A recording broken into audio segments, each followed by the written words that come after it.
This is One Sentence News, a daily podcast featuring 3 news stories with a sentence-long summary and 1 sentence of context apiece. I'm Colin Wright. This is a sponsored message. I've been using Anchor as my podcast host for a while now, and it's been a pleasure to use. Anchor offers benefits that most other hosts do not. It's free to use, but it also has a collection of tools that allow you to create a podcast completely within the Anchor website or smartphone app. They distribute your show to Apple Podcasts, Spotify, and all the other distribution channels without any additional effort on your part, and you can make money from your podcast without any minimum audience size. So you can use it as a more traditional podcast host like I do, but it's also got everything you need to start a podcast from scratch. If you're keen to give it a shot, download the free Anchor app or go to anchor.fm to get started. It's Tuesday, November 1st, 2022. Let's talk about the news. From Axios, Brazil's Lula beats Bolsonaro in stunning political comeback.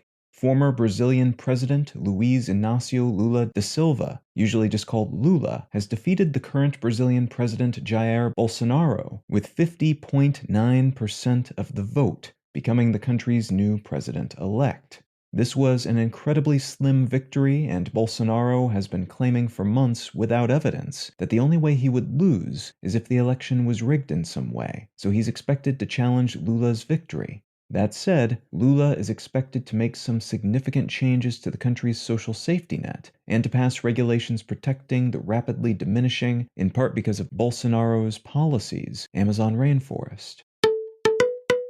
From the Associated Press, South Korea in shock and grief as 153 people die in Halloween crowd surge. More than 150, mostly young people, have been confirmed killed so far following a crowd surge in a popular nightlife-focused district in Seoul. It's estimated that around 100,000 people gathered to celebrate Halloween at a popular outdoor festival, but the sheer number of people present seems to have forced too many attendees into a narrow alley, leaving at least 153 dead and 133 injured. More than 80% of those killed in their 20s and 30s, and nearly 2/3 of them women. This echoes similar crowd-related fatalities at sporting events over the past few years, and police are in the progress of investigating who, if anyone, might be at fault and what they might do to prevent similar things from happening in the future.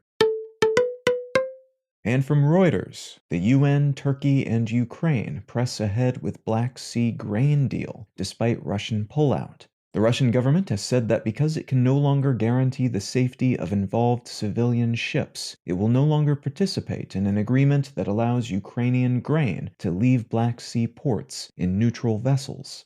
This pullout by the Russians follows an attack on the Russian Black Sea fleet by what were reportedly a combination of air and water-based drones, most of which were destroyed, though one Russian ship was damaged during the attack. Russia's defense ministry has accused British Navy specialists of aiding the Ukrainian forces behind the attack, and their claim that they cannot participate in the agreement because of this strike on their ships is being seen as a pretext to halt these grain exports, as their ships were never necessary to keep the shipments flowing to begin with. All that's necessary is to not have Russian warships, or anyone else's, fire on or block them as they leave. If you're finding some value in One Sentence News, consider leaving a quick review wherever you get your podcasts and/or sharing the show with a friend. You can find out more about this show or subscribe to the email version at onesentencenews.com, and you can support this and other related projects like the Let's Know Things and Brain Lenses podcasts at understandery.com.